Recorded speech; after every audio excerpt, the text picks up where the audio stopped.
அண்ணா நல்லா இருக்கீங்களாண்ணே? நல்லா இருக்குங்கண்ணா. பாப்பா நல்லா இருக்கியா? எதுக்கு அப்பாவை கூட்டிட்டு வந்த? உதவி வேணுமா? என்ன உதவி வேணும்? யாருக்கு உதவி? உனக்கா அப்பாக்கா? அப்பாக்கா? அப்பாக்கு என்ன செய்யணும் சொல்ல, அண்ணன் செய்யறேன். வாடகை கொடுக்கறதுக்கு பணமா? சரி அண்ணன் செஞ்சிடறேன். சரியா? நீ நல்லா படிக்கிறியா? நல்லா படிச்சு என்ன ஆக போற? டீச்சர் ஆக போறியா? Very good. அண்ணே ஏற்கனவே நீங்க வந்து எனக்கு ஒரு தொழில் வைக்கிறதுக்கு அந்த பத்தி வியாபாரம்லாம் கொடுத்தீங்க.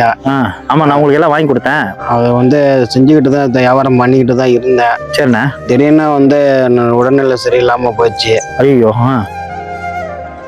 வாடகை அதெல்லாம் கொடுக்க முடியல. ஆனால் தொழில் செஞ்சு திரும்பி மெயின்டைன் பண்ணிடுவேன். இப்போ வாடகை கொடுக்க முடியல, ரொம்ப சிரமமாயிடுச்சு. உடம்பு சரியில்லை. அதனால என்ன செஞ்சு உடம்பு? சளி, இருமல், காய்ச்சல் அந்த மாதிரி வந்துருச்சு. காய்ச்சலா? சரி சரி, சரி பண்ணிடலாம். சரி, இப்ப சரியாச்சா? ஒரு டீப்பு உதவி செஞ்சிட்டீங்கன்னா, ஆனால் திரும்பி அவங்ககிட்ட வந்து உதவி கேட்கறது ரொம்ப மனசு கஷ்டமா இருக்குது. கேட்கறதுக்கு ஒரு திரும்பி கேட்கறதுக்கு எனக்கு சங்கடமா இருந்துச்சு. எதையே நீங்க வந்து சங்கடப்படுறீங்க? இதுல என்னென்ன இருக்கு சங்கடப்படுறதுக்கு? திரும்பி கேட்கறதுக்கு சங்கடமா இருந்ததுண்ணே.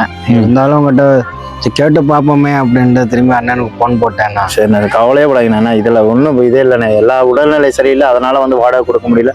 தொழில் கொண்டு வரது, சாப்பாடு சரியா போயிருதுங்க. இதுல ஒன்றும் பெரிய விஷயம் இல்லைண்ணே. கண்டிப்பா நான் உதவி பண்றேன். இதெல்லாம் நீங்க சங்கடமா நினைக்காங்கண்ணே. கஷ்டங்கிறது நம்ம இப்ப உதவி செய்யறதுனால நீங்க பெரிய லெவலுக்கு போயிட முடியாது, கீழேயும் போயிட முடியாது. கஷ்டங்கிறது எல்லாரோட வாழ்க்கையிலுமே இருக்கும். இதை வந்து நீங்க ஒரு பெருசாவெல்லாம் எடுத்துக்க கூடாது. நான் உங்களுக்கு உதவி பண்ணா நான் எப்போ இல்லை எப்போ நான் கடமைப்பட்டிருக்கேன். இல்ல சங்கடப்படுறதுக்கெல்லாம் எதுவுமே இல்லை. நீங்க கண்டிப்பா வாடகைக்கு நான் உங்களுக்கு உதவி பண்றேன். நீங்க கொடுங்க. திருப்பி தொழில் அதே மாதிரி போய் தொடங்கி எந்த இடத்துல விட்டீங்களோ அதே இடத்துல நம்ம போகணும். சரியா? சரிங்க. இந்தாங்க, நீங்க கேட்ட வாடகை இதுல இருக்கு. முதல்ல வாடகை கொடுங்க. எதுக்கும் கவலைப்படாதீங்க. இங்க பாருங்க, இப்பயும் சொல்றேன்.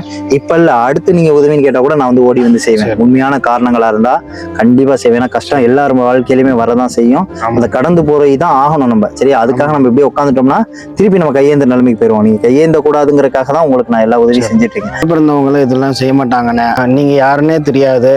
எனக்காக வந்து நீங்க இவ்வளவு உதவி செய்யறீங்க. எப்பயுமே உங்க உதவி மறக்க மாட்டேன்னா.